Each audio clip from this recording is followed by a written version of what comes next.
Boa noite, meus amigos. Estamos aqui de volta. Como sempre, começamos invocando a Santíssima Virgem Maria e o Santo Padre Pio de Pietrelcina, para que roguem a Deus que nenhuma injustiça se cometa nesse programa.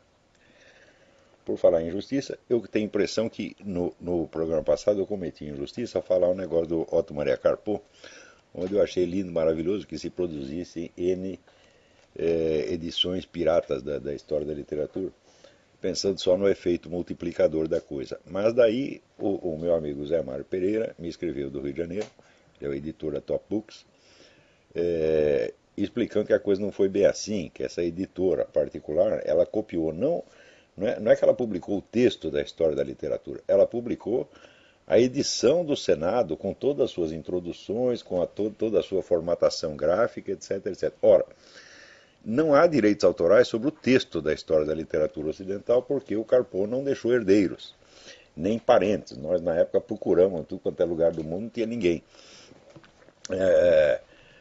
Mas aquela edição, com aquela formatação, com aquelas introduções, aquelas notas, aquilo é propriedade do Senado Federal, propriedade pública, que foi, então, repassada indevidamente a uma editora particular. Então, aí parece que houve realmente alguma treta e a coisa tem que ser investigada. Se o sujeito quer fazer uma edição da história da literatura, ele pode fazer, ele pega o texto da história da literatura, reproduz, mas pelo menos ele coloca lá a sua própria introdução, as suas próprias notas, quer dizer, faz uma edição própria. Não é simplesmente fotografar a edição do outro, que é a edição do Senado Federal, e passar adiante. Aí também já é sacanagem. Também, falando em Top Books, eu estou muito feliz por ter recebido aqui um recado do meu amigo Simão Pessoa, o autor do Manual do Canalha, né, dando ciência de que ele assistiu o meu programa e ficou muito contente, né, de ter sido lembrado. Mas ele, de fato, é um tipo inesquecível, né? Aliás, agora com essa mensagem eu fiquei sabendo que o Manual do Canalha não é uma obra isolada, é parte de uma trilogia que tem o Manual do Canalha, o Manual do Espada e o Manual do Garanhão. E o Simão disse que vai me enviar aqui os exemplares e assim que eu receber, eu repassarei a vocês algumas informações sobre estas obras que são de fato, vamos dizer, uma exibição de talento incomum, um talento humorístico incomum do Simão Pessoa. Também uma notícia boa aqui é que a editora eclesiae.com.br está lançando mais um livro livro esquecido que eu desenterrei das sombras do passado e divulguei, que é o livro do Monsenhor de Ségur, O Inferno, se existe, o que é, como evitá-lo, que é uma obra-prima esquecida do século XIX, né? É um livro absolutamente indispensável para todos os cristãos, mesmo não católicos, né? Então, foi a tradução do Diogo Chiuso, que amanhã, quinta-feira, às 20 horas, fará uma palestra de apresentação do livro através do site www.eclesiae.com.br. Então, parabéns à editora Eclésia e ao Diogo Chiuso por esta iniciativa. Muito bem. Eu, que nunca sei que dia é hoje, né? E diz que no exército americano, para saber se o sujeito é louco, o primeiro teste que fazem é perguntar que dia é hoje, eu já não passaria na primeira, né? Então, eu tenho muito boa orientação espacial, não me perco no espaço de jeito nenhum. Mas no tempo, né? As pessoas me perguntam, quando aconteceu tal coisa? Eu digo, olha, foi assim, entre os 12 e os 43 anos, mais ou menos, né? Então, com esta meu senso de orientação cronológica, eu enviei hoje ao Diário do Comércio um artigo para ser publicado amanhã a respeito de algo que vai acontecer amanhã. E esqueci que é feriado em São Paulo e que não tem ninguém na redação. Então, né, o artigo já começa com a expressão hoje, papapá. Então, não vai ter hoje coisa nenhuma. Então, eu vou publicar o artigo no Mídia Sem Máscara e vou ler aqui para vocês, para que o trabalho não fique perdido. E é um negócio, um assunto de extrema importância. É um grande assunto, não de hoje, mas de amanhã, né? Então, o artigo chama-se Queda de Braço. Hoje, quinta-feira, 26 de janeiro de 2012, é a data marcada para Barack Hussein Obama comparecer ao Tribunal Administrativo da Geórgia e apresentar documentos que comprovem ser ele um cidadão nativo dos Estados Unidos, admissível, portanto, na lista de candidatos presidenciais naquele estado. É a segunda vez na história americana que um presidente da República é intimado a comparecer em juízo. A primeira foi em 1974, quando Richard Nixon teve de depor como testemunha no processo contra seu assessor John Ehrlichman e acabou ele mesmo se dando muito mal. O processo era contra o outro, mas estourou na mão dele.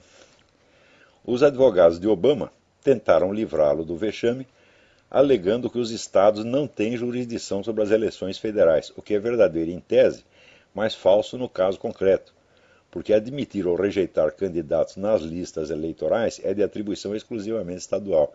Isso quer dizer, um tribunal estadual não pode, ele não tem jurisdição sobre a totalidade da eleição federal. Tá certo? Porém, antes da eleição, ao fazer a lista de candidatos, isso é atribuição exclusivamente estadual, quer dizer, é o secretário de Estado de cada governo estadual que endossa ou rejeita as candidaturas. Então, o juiz está perfeitamente dentro da sua jurisdição, né, nesse caso.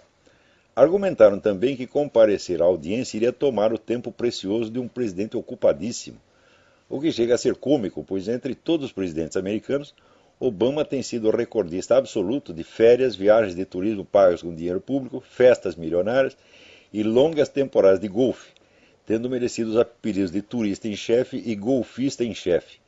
Ele acabou de tirar 17 dias que custaram aos cofres públicos 6 milhões de dólares. Qualquer que seja o caso, o juiz Michael Mallory rejeitou o pedido de dispensa e intimou Obama a comparecer de qualquer modo. Muito provavelmente Obama não irá, e não irá pelos seguintes motivos. Primeiro, ele não tem nenhuma prova de que é cidadão nativo, condição sine qua non para ser admitido como candidato presidencial segundo a Constituição americana. Pelo menos desde uma sentença de 1875, a Suprema Corte define como cidadão nativo o indivíduo nascido de pais, no plural, americanos, em território americano. A definição foi confirmada por uma decisão unânime do Senado, subscrita pelo próprio Obama em 2008. Quer dizer, quando estavam julgando, levantaram a questão da nacionalidade do John McCain, então, para investigar se John McCain era ou não cidadão nativo, o Senado usou exatamente este critério. Quer dizer, o sujeito tem que ser nascido de pais americanos, pai e mãe americanos, em território americano. Daí, como o John McCain havia nascido numa base militar americana no Panamá, base militar americana, evidentemente território americano, e de pai e mãe americano, então acabou o problema. Também recentemente surgiu uma dúvida com relação ao Rick Santorum. Tá certo? O Rick Santorum nasceu nos Estados Unidos, o pai dele nasceu no México, mas era naturalizado americano. Então o pai dele era cidadão americano e a mãe também era cidadã americana. Este critério foi usado então pelo Senado para julgar o caso John McCain. E todo mundo assinou embaixo. O John McCain é cidadão nativo porque ele nasceu em território americano de pai e mãe americana. Assinado Barack Obama. Entre outros senadores. Segundo a certidão de nascimento divulgada pela Casa Branca, o pai de Obama nasceu no Quênia, sendo, portanto, súdito britânico, porque o Quênia pertencia, não era uma nação independente, pertencia ao Império Britânico na época. A única prova que o presidente pode alegar, a famosa certidão de nascimento, mesmo se admitida como autêntica, demonstra exatamente que ele não é cidadão nativo de maneira alguma. Então, que documento ele vai levar lá? Nós vamos supor que a certidão seja o documento mais legítimo do mundo. Ele chega lá, pô, tá aqui, meu pai nasceu no Quênia, eu não sou cidadão nativo. Eu sou um cidadão, mas não o que se chama cidadão nativo, que a Constituição estabelece uma diferença. Tanto é assim que ele só tem conseguido se livrar dos processos de inelegibilidade desde antes das eleições de 2008, mediante o apelo a tecnicismos jurídicos que se esquivam de entrar no mérito da questão.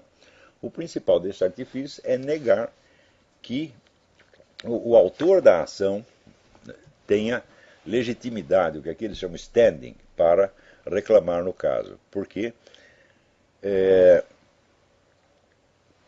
em ações que envolvam problemas constitucionais, o sujeito só tem o direito de reclamar se ele comprovar que houve um dano real, não um dano potencial, ou não um dano abstrato. Então, o sujeito chegava lá, reclamava, e o tribunal dizia, não, eu não vou examinar o seu processo porque o senhor não comprovou que sofreu um dano real com a eleição do senhor Barack Obama. Né? Quer dizer, uma resposta um pouco evasiva, porque, evidentemente, a eleição de um usurpador com documentos falsos traz dano material a todos os cidadãos americanos, material e moral a todos os cidadãos americanos, mas em todo caso o juiz, né, o juiz quando recebe esse processo fica aterrorizado, fala, o quê? Quer dizer, você vai querer que eu processe o presidente da república? Então o juiz fica procurando desesperadamente uma maneira de jogar o abacaxi para dentro, né? O meu pai, que era advogado criminal, ele já dizia o seguinte, olha, o juiz raramente é parcial em favor de uma das partes, mas ele sempre é parcial em favor de si mesmo. Né? Então, ocupação número um do juiz, tirar da seringa. Né? Se puder dar uma sentença inócua, ele dá. Se puder passar para diante, ele passa. E é exatamente o que esses juízes têm feito com essa batata quente da inelegibilidade do Obama.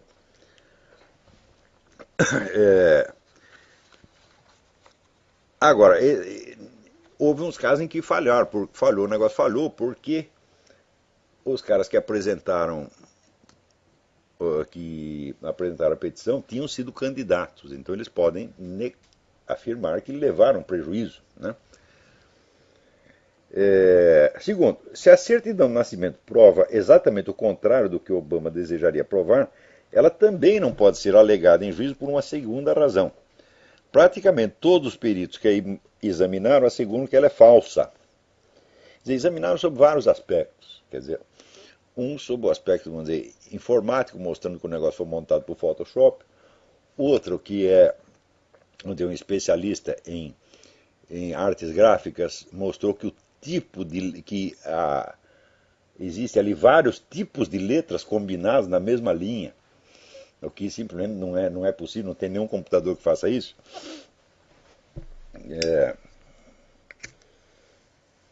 Não havia nenhuma máquina de computador, não existe nenhuma máquina de escrever que fizesse isso naquela época. Mesmo que quando a Remington lançou aquela máquina com esfera, né, era uma esfera, você trocava a esfera, você tinha ali 3 ou 4 tipos de letras só, não era um negócio tão variado assim. E além disso, isso foi posterior ao nascimento do Obama.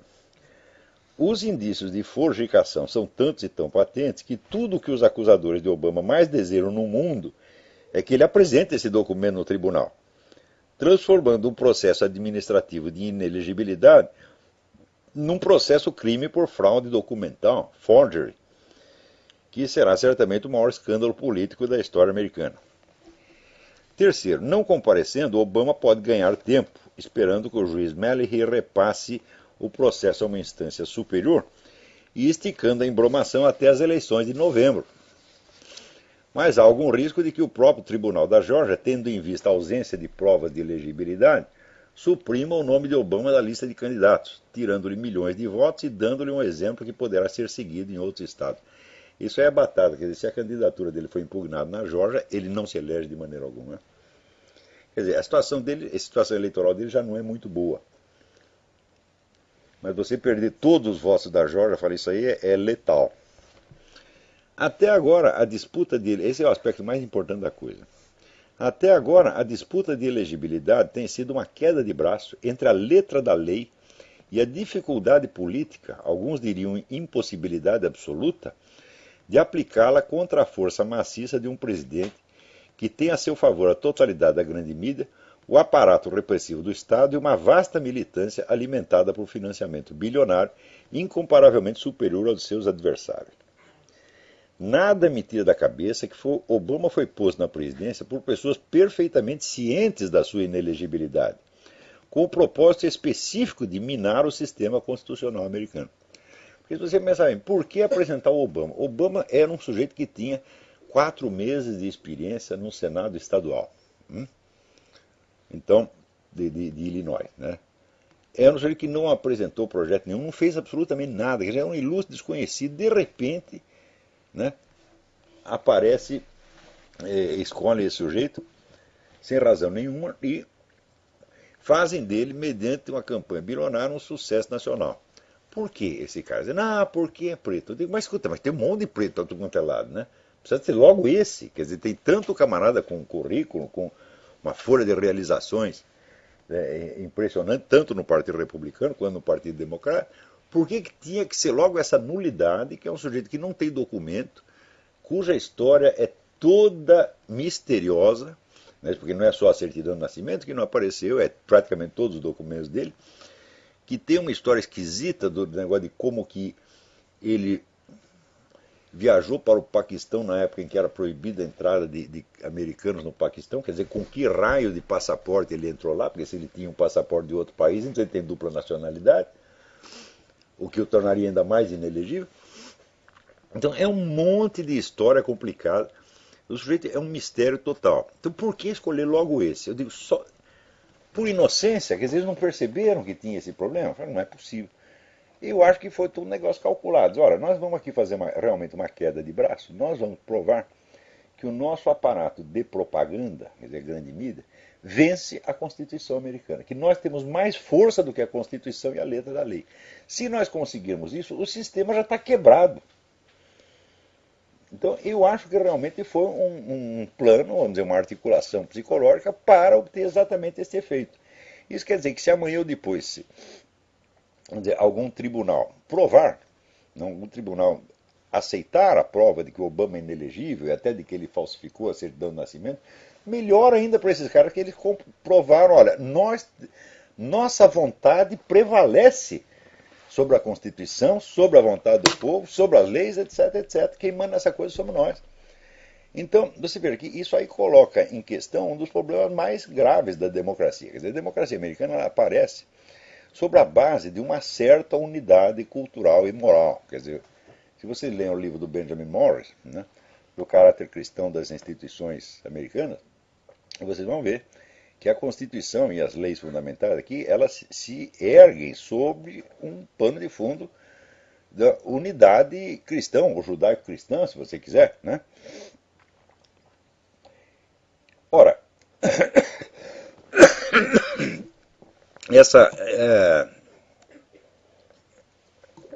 tão logo essa coesão cultural é rompida, a democracia começa a funcionar ao contrário. Quer dizer, por exemplo, se você usa os preceitos da democracia para defender o seu direito de implantar a Sharia nos Estados Unidos, você está usando a democracia como instrumento para acabar com ela. Porque na Sharia, por exemplo, todas as outras religiões são proibidas. Você, para praticar uma religião que não seja islâmica, você precisa de uma licença especial do Estado e você só pode praticar na sua casa, não em público, né? Mesmo assim, o primeiro sinal que você der de que falou da sua religião com uma outra pessoa, você pode ser condenado à morte.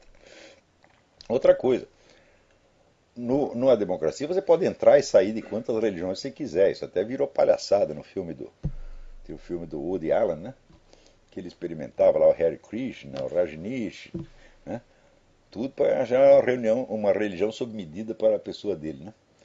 Então, agora, no Islã, se você sai do Islã, se você abandona o Islã, você é um apóstata e você é condenado à morte. Aliás, esse é um dos aspectos fundamentais que me levam a acreditar que toda a existência política de Barack Obama é uma farsa, porque ele foi criado numa família islâmica, né? E, portanto, era muçulmano quando criança, e ele agora diz que é cristão, então ele é um apóstata, e se os muçulmanos o levassem a sério, então o condenariam à morte. Por que não o condenam à morte? É porque tem alguma coisa escondida aí. Porque alguém chegou, não, esse cara é nosso, ou é muçulmano mesmo, ou é nosso aliado, então não é para mexer nele. Né? Então isso aí já é a prova de que toda a existência política de Barack Obama é uma farsa. Né?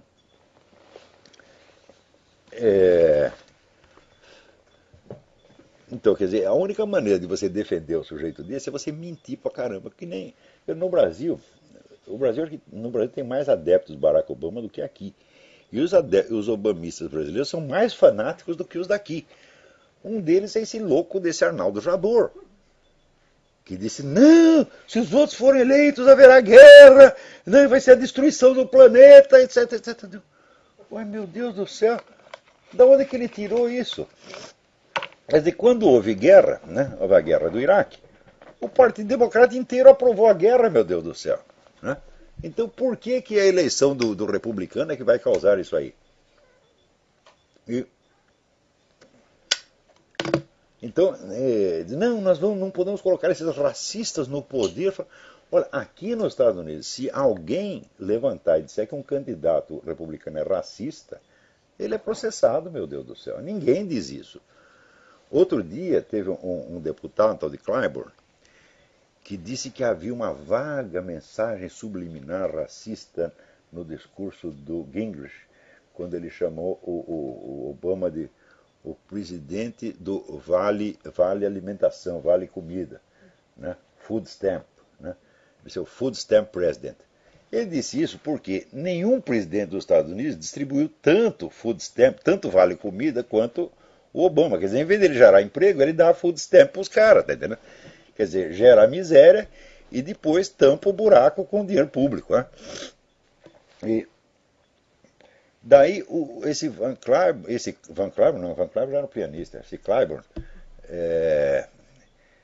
disse, não, isso aí tem uma vaga mensagem racista, mas eu jamais diria que o Newt Gingrich é racista. Ele já tentou imediatamente, já tirou da seringa, falou, não insinuei que ele é racista, insinuei que isso pode soar vagamente como mensagem racista, essa é outra coisa. Então você vê o cuidado que os caras têm. Agora chega esse maluco desse Arnaldo Jabor na televisão, não tendo o que alegar em favor do Obama e não sendo capaz de responder a nada destas coisas com relação à inelegibilidade do Obama, falsidade documental, apela para jogar essa cartada racista para enganar brasileiro, porra. E você leva a sério esses caras. Tem até Milico, que repassa artigo do Arnaldo Jabor, todo entusiasmado. Você não entende que o Arnaldo Jabor saiu da esquerda brasileira só para entrar na americana, né? Como, aliás, a totalidade desse pessoal, né, tucano, faz. Quer dizer, o sujeito se afasta da esquerda brasileira, porque é o PT, só por uma questão de que eles acham que é uma vulgaridade, eles entram numa esquerda mais elegante. Mais elegante quer dizer que tem mais dinheiro. Né? Agora, tudo que a esquerda brasileira faz é inventado pela esquerda americana. Então o que você fez? Você saiu da filial para entrar na matriz. E é isso que fez esse Arnaldo Jabor. Então, bom, posso estar errado, mas a hipótese de que ninguém tenha reparado nas consequências legais da nacionalidade estrangeira de Obama pai é demasiado louca para ser verdade. Tanta inocência assim não existe no planeta Terra. Qualquer que seja o resultado de hoje, a dupla questão da elegibilidade e da falsidade documental continuará sendo investigada na comissão nomeada pelo xerife do condado de Maricopa, Arizona, Joe Arpaio, a pedido de eleitores da região. O próprio Arpaio foi intimado a depor no tribunal da Geórgia, mas já anunciou que não tem nada a dizer antes do término das investigações marcado para fevereiro. Tão logo noticiado o início dos trabalhos da comissão, o governo federal, quer dizer, foi o Ministério da Justiça, o Eric Holden, né? Reagiu ameaçando abrir um inquérito contra Arpaio por suposta discriminação contra hispânicos. Mas, solicitado a apresentar provas, recusou-se a fazê-lo e depois começou a amolecer buscando um diálogo com o xerife. Quer dizer, já está na cara que é treta. Primeiro disse, não, vamos processar. Daí o xerife falou, bom, tá bom, então me mostra as provas para eu poder fazer minha defesa. Eles não mostraram prova, coisa nenhuma. Daí já veio a conversa, não, nós queremos primeiro dialogar com o xerife, etc, etc. Então eu vou lá oferecer algum para o xerife calar a boca e tal, né? Então, além disso, esse cara do Departamento de Justiça, esse Roda, é o responsável pela operação Fast and Furious, aquela que entregou armas na casa do narcotraficante, alegando que era para obter informações sobre um outro traficante. Escuta, nos Estados Unidos é comum você fazer isso, você oferecer a um bandido, né, alguma vantagem para ele delatar outro bandido, mas não dar arma na mão dele, meu Deus do céu. O que oferece uma redução de pena, uma coisa assim. Né? Agora, não, você denunciou, nós damos aí um exército na sua mão. O que é isso, pô? E os caras não só fizeram isso, como eles ainda perderam. Eles não conseguiam mais rastrear as armas. Né? Não sabiam onde as armas tinham ido parar. Quer dizer, esse Holden tinha que estar na cadeia, porra. E é esse cara que está aí ameaçando o juiz Arpaio. Evidentemente eles estão com o cu na mão, pode dizer a verdade, né? Porque essa questão da falsidade documental não tem resposta. E a questão da inelegibilidade também não tem resposta. Então, o único jeito é fazer uma campanha política, é xingar, é atemorizar os caras, tá entendendo? Apelar para chacota, fazer de conta que se faz de superior, esses são os loucos. Tá? Quer dizer, é aquele negócio do sorriso amarelo, né? Então, quer dizer, Talleyrand já dizia que a arte da diplomacia você tem que aprender a levar um chute no cu e continuar sorrindo. É o que eles estão fazendo, né? Fazendo superior, né? Justamente porque estão aterrorizados. Então, peraí, tem alguém na linha aí. Alô? Diga.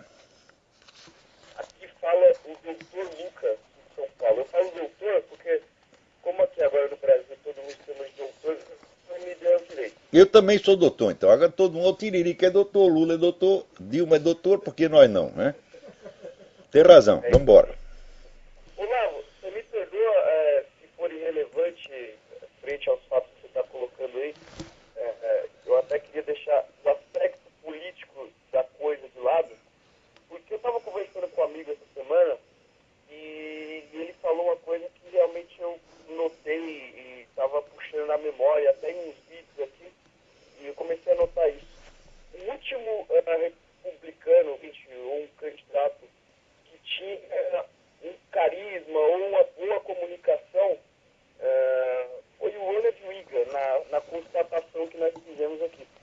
Sim, é verdade. Uma frase antiga, como tem uma frase antiga, você me perdoa, eu não lembro quem é autor da frase, mas diz que quem não comunica bem não pode governar. E até outro dia eu li um artigo seu falando sobre a falta de construção de pensamentos, de oralidade das pessoas e tal.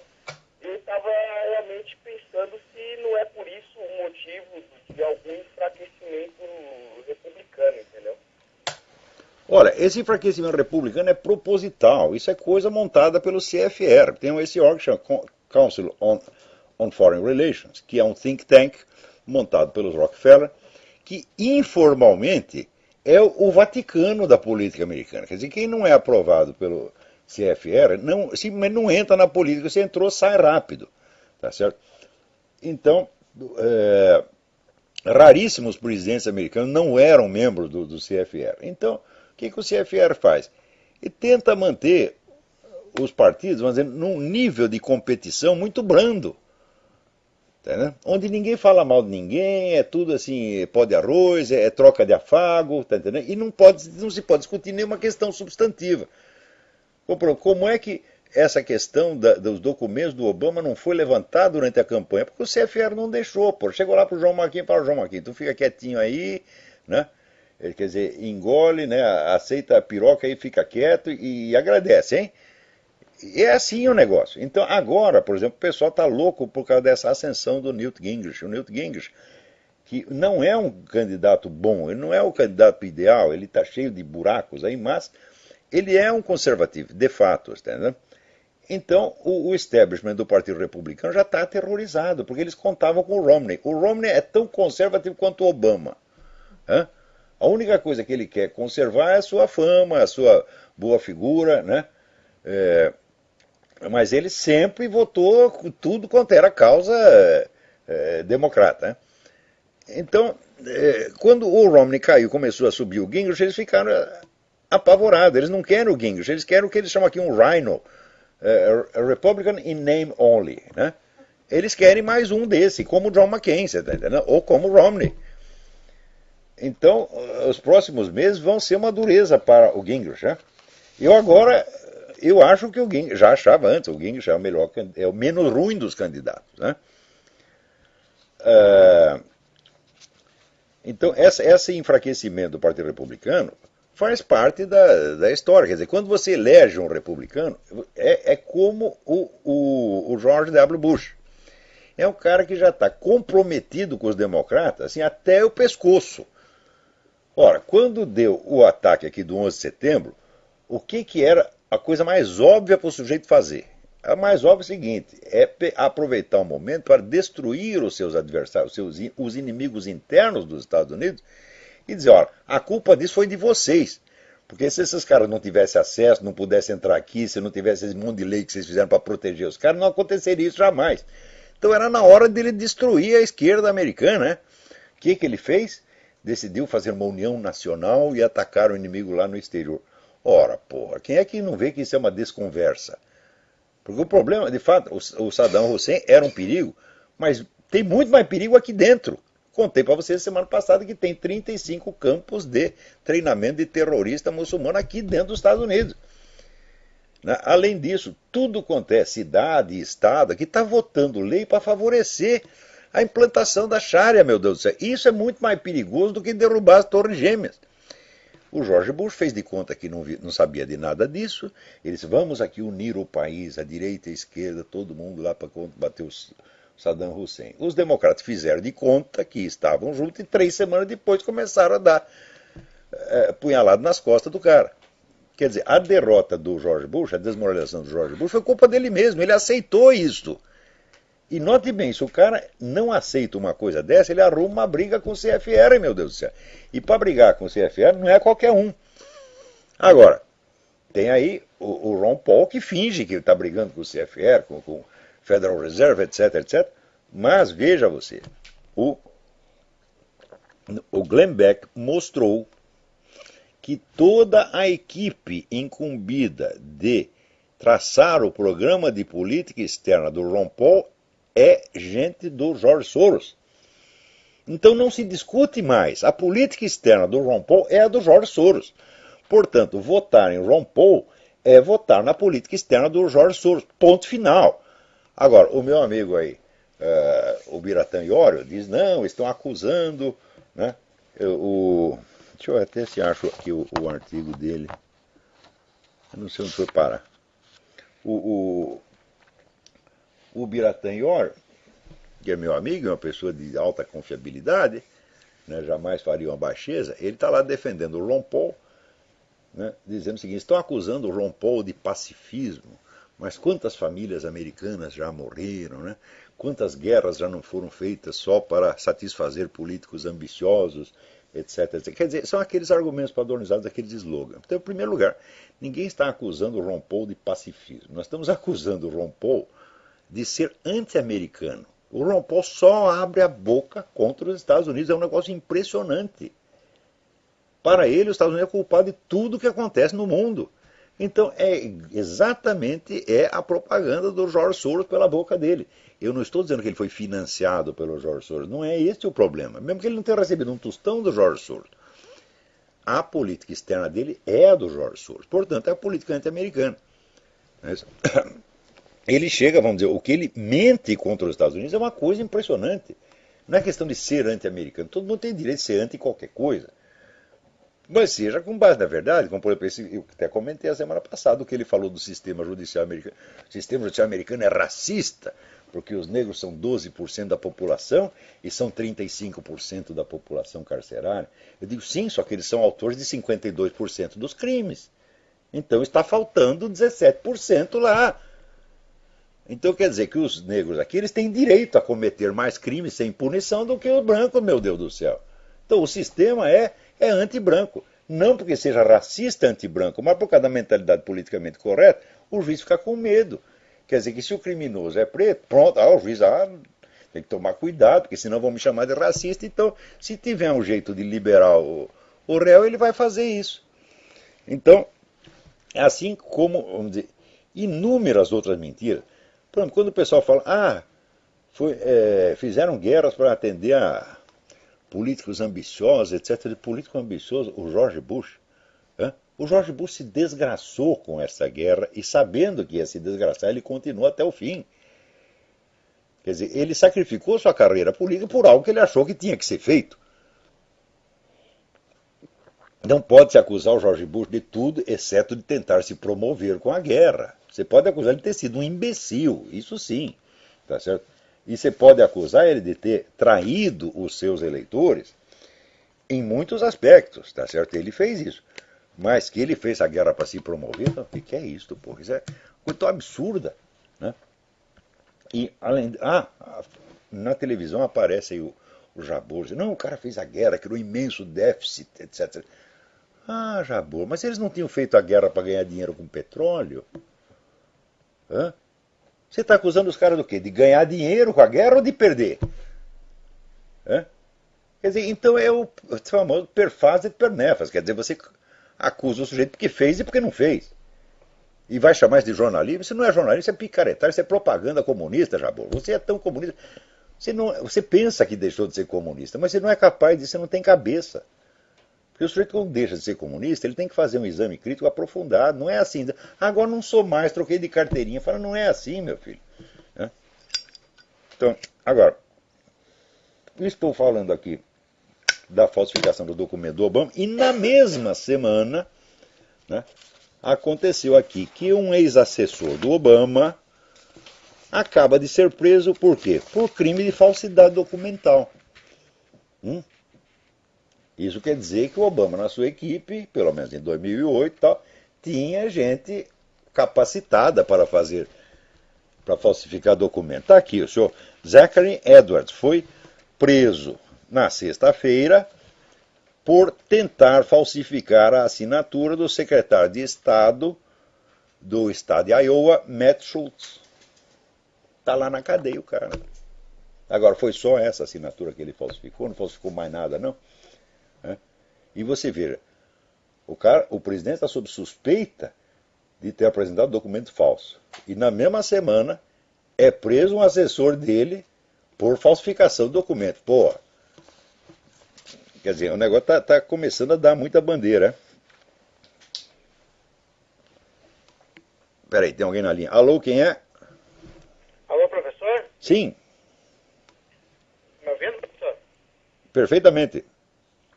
Eu sou também doutor, sou o doutor Felipe aqui de Porto Alegre. Ele que é o doutor Olavo. Tudo bem? Todo mundo é doutor nesta merda. Professor, saindo um pouco do assunto Obama aí, porque eu acho que isso aí só vai ser resolvido daqui a 50 anos. Eles vão dar um jeito de jogar para baixo do tapete agora. Eu queria falar um assunto que saiu há 2 programas atrás, que o senhor falou o seguinte, que a revolução é feita pelos bandidos e pelas putas. Isso. Eu já digo diferente, que a revolução aqui no Brasil está sendo feita pelos liberais. Ah, é verdade. Eles facilitam tanta coisa, né? Eles assim, você dá um pouquinho de liberdade econômica. Eles concordam com todo o resto, concordam com o abortismo, com o casamento gay, com cotas raciais, com tudo. Você tem razão. Eles são os melhores militantes que a esquerda pode ter, porque eles levantam todas as bandeiras da esquerda e não pedem um cargo. Exatamente, e faz de graça, Põe dinheiro do próprio bolso para isso. Eu só não sei se é consciente ou inconsciente, mas todos os liberais aqui são abortistas, são anti-religião. Eles não são ateus, eles são neo-ateístas militantes. Exatamente. Então, todos eles querem pegar os religiosos, jogar para dentro dos templos e botar fogo lá. Não, exatamente. Então é o programa do Georg Lukács, o programa da escola de Frankfurt. Eles são os primeiros que se apresentam. Porque, vamos dizer, assim, é tudo um bando de cagão que tem medo de um esquerdista olhar feio para ele. Tem medo de ser chamado de fundamentalista. É o que falava o Jack Wheeler, o medo do mal olhado. Pessoal, você tem medo que alguém olhe feio para ele. Olha, quando o sujeito tem medo de apanhar ou de levar um tiro, eu entendo. Levar um tiro, pessoal, apanhar. Ter medo de apanhar eu já acho que é boiolice, porque apanhar, quando eu era moleque, a gente sempre brigava, um dia batia, outro dia apanhava, era uma coisa normal. Né? Hoje não, se dá um arranhão, chama as famílias, chama o juiz, né? Então todo mundo foi criado já dentro dessa atmosfera de boiolice estabelecida. Né? Então eles ficam com medo de que falem mal deles. Né? Um dia eu cheguei lá no Talpus, tinha um sujeito assinando uns livros, não era o Simão Pessoa, era um outro. Né? Deixa eu dar um exemplar aqui pro Olavo, senão ele me põe na próxima edição do Imbecil Coletivo. Né? Eu digo, qual é o problema, meu filho? Você entra no Imbecil Coletivo, você está famoso. Né? Você está com medo disso? Né?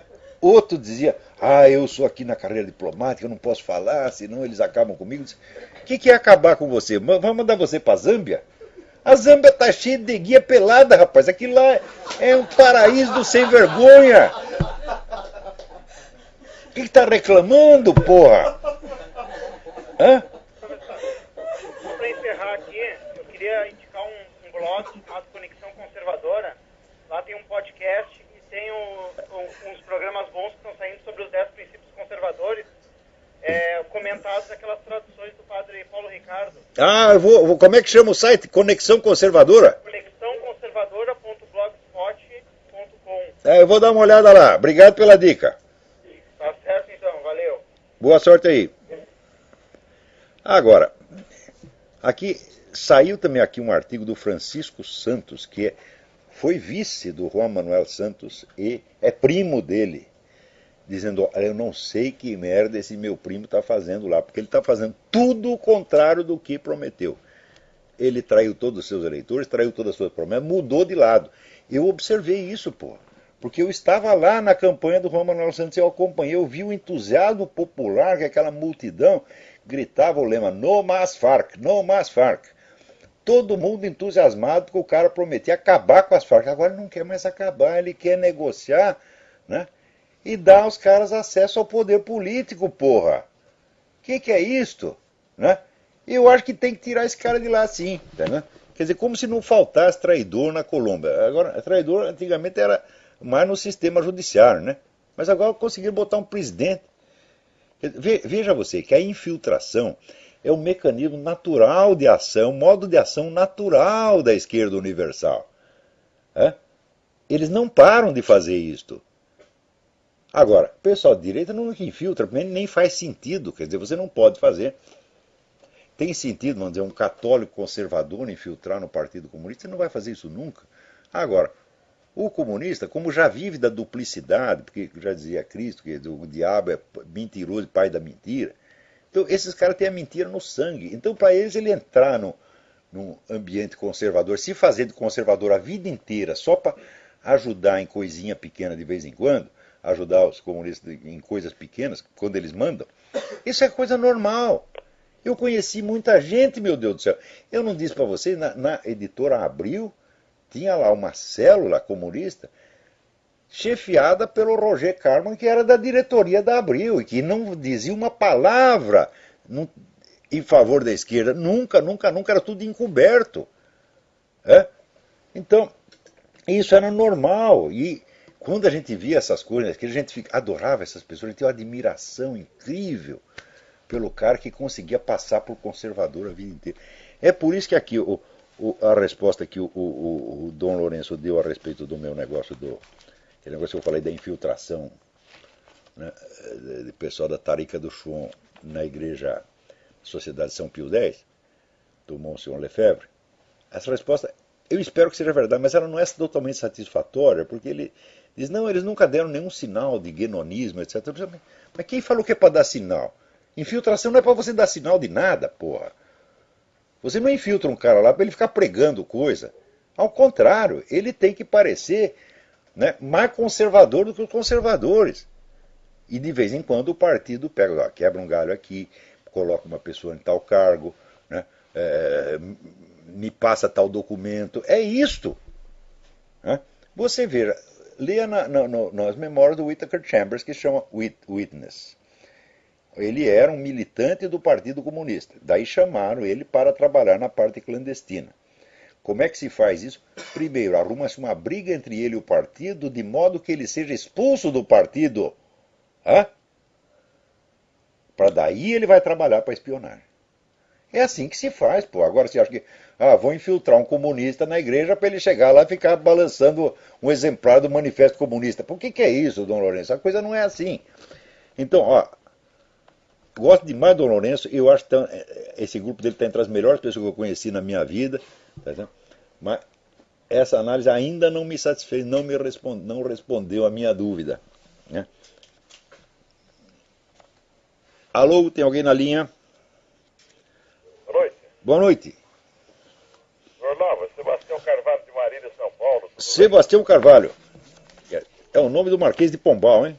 Não é pouca coisa. Somos Carvalhos, pelo menos nessa parte. Professor, eu queria dizer o seguinte, não sou doutor, para mim é um professor doutor, porque quando é ao concurso, tem-se o nome acadêmico de professor doutor. Então o senhor é mais que um doutor, o senhor é professor doutor para nós, tá bom? Muito obrigado. E outra coisa que eu queria dizer que... Espero que a USP não concorde com você. É que não é só os liberais que acabam com o problema, não. É a Igreja Católica, a Teologia da Libertação também. Mesma coisa, exatamente, tem razão. Esses bispos tudo acambado de filha da puta, tá entendendo? E outra coisa, olha, o senhor fez uma profecia, até eu mandei, sem ser mais astrólogo, que eu sei que não é, um e-mail para o senhor há uns 3 meses atrás, do Marinho lá do Rio de Janeiro, que fizeram um casal Marinho, pegou a menina acadêmica para morar com eles e no fim ela começou a mexer com as filhas deles, mandaram ela embora. Ela entrou com ação e ganhou. Ganhou? Sendo obrigada a pagar a pensão por mês. Olha só que beleza. Maravilha. Então, tua profecia, você precisa parar de fazer profecia, doutor. Senão a coisa vai longe. Hein? O negócio agora, para você ver como é que é a coisa, o negócio tá pior, porque aqui, acabam de passar a lei 12.594, lei federal. Sistema Nacional de Atendimento Socioeducativo. Presta atenção no negócio. Artigo 68. É assegurado ao adolescente casado ou que viva comprovadamente em união estável o direito à visita íntima na prisão. Beleza, hein? Ou quer dizer, Maravilha. você quer praticar pedofilia, você manda o seu amante menor de idade cometer um crime, vai para a prisão, você pode comer legalmente, sob a proteção do Estado, porra. Acaba de ser legalizada a pedofilia. Presta atenção, eu estou dizendo para vocês que o novo modus operandi desse negócio é a nova técnica legislativa. Você não legisla diretamente. Você não faz uma lei, por exemplo, agora está legalizada, está oficializada, está permitida a pedofilia. Não. Você vai introduzindo a coisa através de decretos administrativos, através de regulamentos, etc.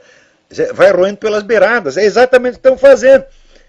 Isso quer dizer o seguinte, que dentro da cadeia é permitida a pedofilia, porra!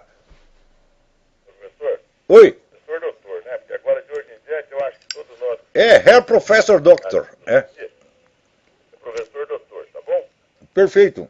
E olha, tem um outro problema interessante, que é justamente a respeito do... Quando você quer retornar à Igreja Católica, você só acha problemas em todos os aspectos. O pessoal só faz barrar, não tem liberdade, está muito complicado aqui no Brasil, tá?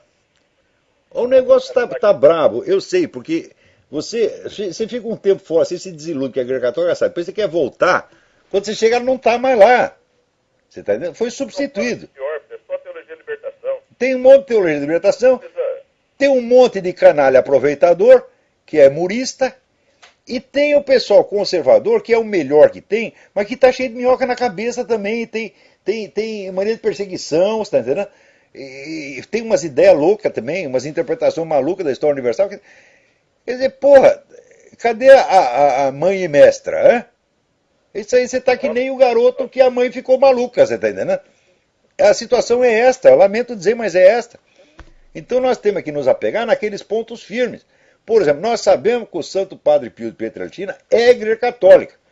Então enquanto você está seguindo o ensinamento do Santo Padre Pio, você não vai errar.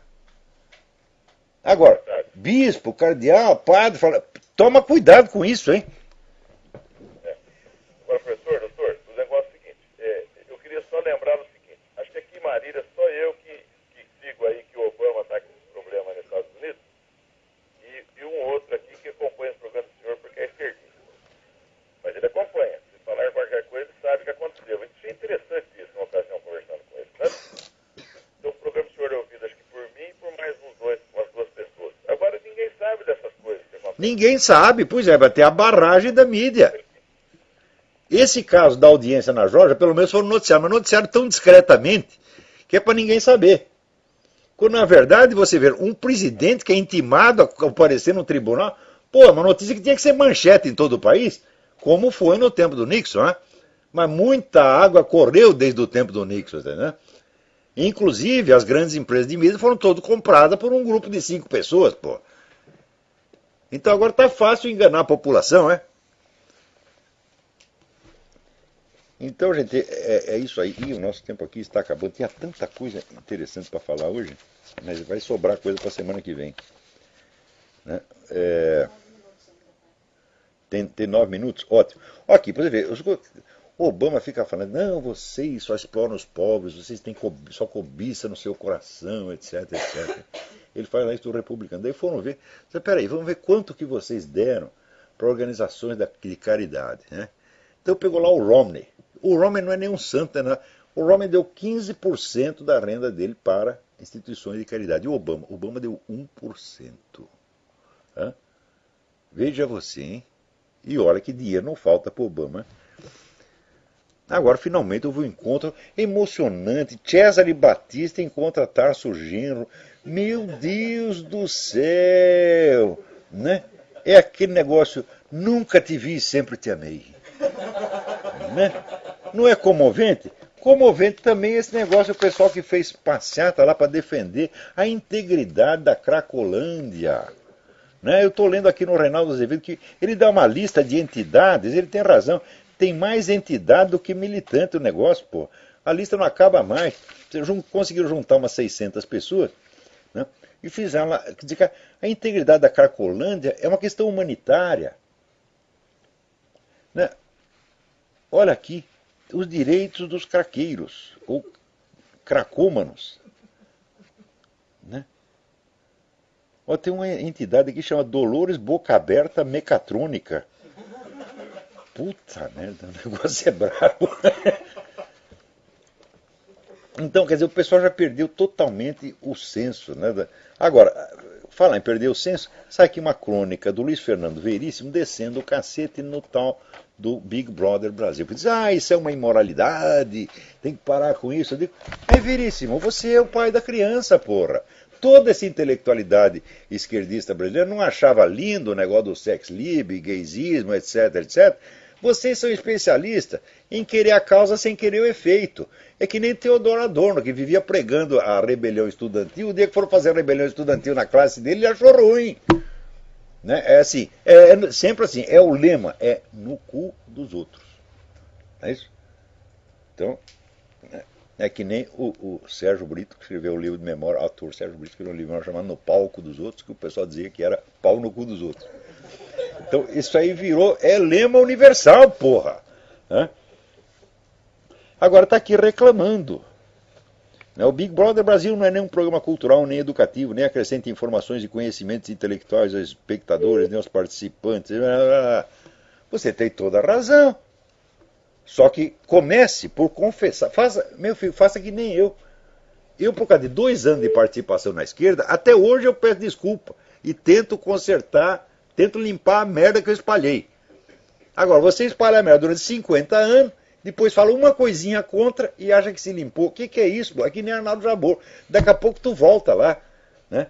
Quer dizer, esta aparência de que viu a luz, entendeu alguma coisa. Não, 3 dias depois já esqueceu tudo e volta tudo que era antes.